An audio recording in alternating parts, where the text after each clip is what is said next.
Bakı Apellyasiya Məhkəməsindən Ali Məhkəməyə və 1-ci instansiya məhkəmələrindən Bakı Apellyasiya Məhkəməsinə yeni təyin olunan hakimlərlə görüş keçirilib. Prezident İlham Əliyevin təqdimatına əsasən Azərbaycan Respublikasının Milli Məclisinin 24 oktyabr 2025-ci il tarixli qərarları ilə Bakı Apellyasiya Məhkəməsinin hakimləri Xəyalə Cəmilova və Zaur Hüseynov, Azərbaycan Respublikası Ali Məhkəməsinin hakimi, habelə ayrı-ayrı 1-ci instansiya məhkəmələrində hakim vəzifəsində işləmiş Qasımov Vidadi Kəmaloğlu, Ağalarov Həmid Azəroğlu, Hümbətov Fəhmin Zauroğlu, Mədətli Fərid İlhamoğlu və Sevdimalıyeva Günel Arif qızı isə Bakı Apellyasiya Məhkəməsinin hakimləri təyin olunublar. Bununla əlaqədar olaraq yeni təyin olunan hakimlərlə görüş keçirilib.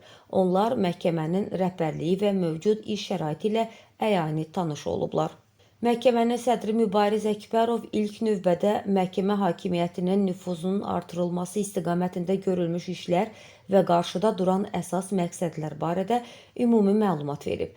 Daha sonra o, Ali Məhkəməyə hakim təyin olunan Xəyalə Cəmilovanı və Zaur Hüseynovu təbrik edib, onlara gələcək fəaliyyətlərində uğurlar arzu edib.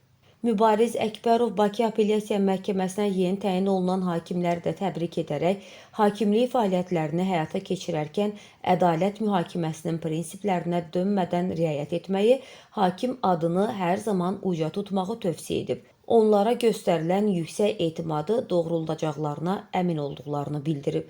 Yeni hakim təyin olunan hakimlər onlara göstərilən etimada görə ölkə prezidentinə minnətdarlıqlarını ifadə edib, bu etimadı doğruldacaqlarına söz veriblər.